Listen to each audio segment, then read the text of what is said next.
you to describe your motive behind the painting? This is fine art. Right here. This is a perfect example of fine art. It is literally an illusion, as the dashing St. George is gallantly saving the damsel in distress from the wicked dragon and his dark den. Thank you, Paolo. Now please leave and wait upstairs.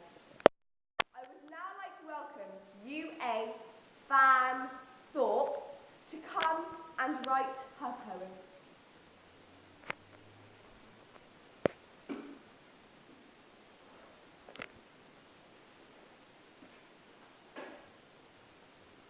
Today, I'm going to write a dramatic monologue about this painting. It is going to be colloquial, and modern age will relate to this. Have your highlighters at the ready. This whole poem is going to defy cultural stereotypes and thrill you. So if I was a dragon, I would be thinking, not my best side, I'm afraid. I mean, the artist didn't really give me a chance to pose properly. Did you see what I did there?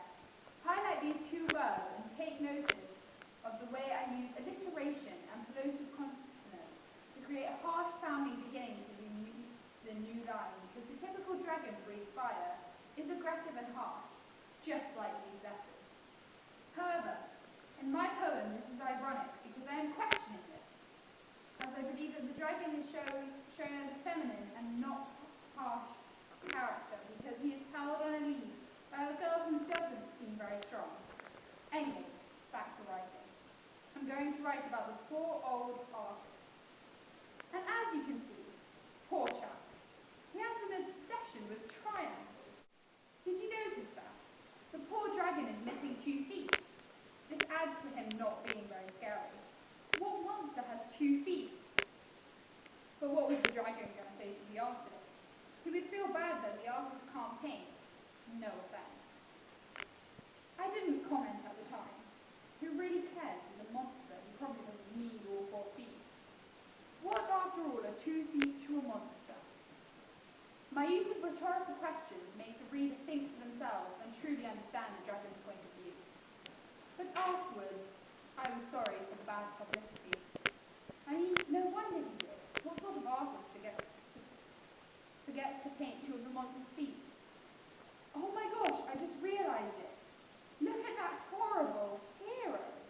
He looks like a 9-year-old boy who forgot how to ride a horse. Why, I said to myself, should my conqueror be so ostentatiously beardless and ride a horse with a deformed neck and square hooves?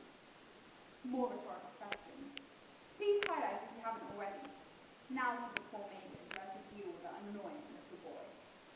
Why should my victim be so unattractive as to be inedible?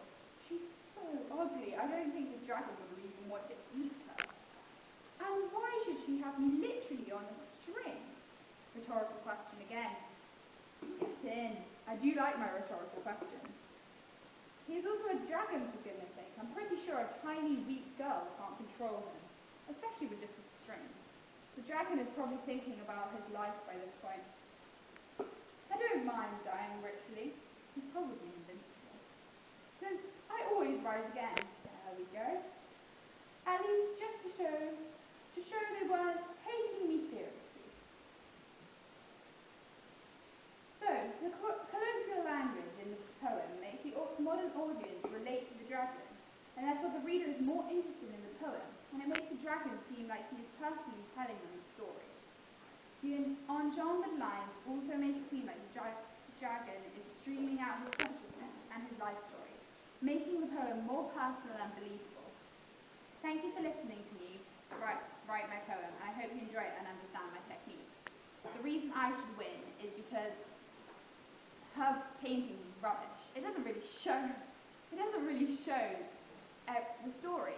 I mean, if you listen to my poem again, I think you'll realise that mine relates more to modern audience and people will like it more. So please put your money on me.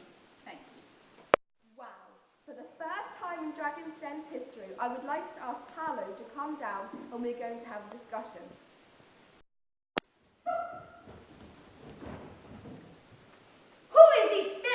one to judge. I bet you she can't even paint.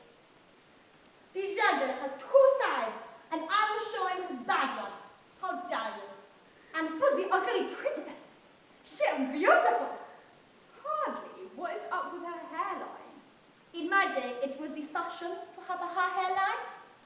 And yes, I am a feminist and proud. I want to change people's perspective of dragons. I mean, why do they have to be all male? Okay, the tension is high in here. I just can't decide who to invest in. Can you help? Please decide who you would like to invest in and place your money on either the right or the left side of the voting panel, depending on your choice. Whoever has the most money at the end will win my investment.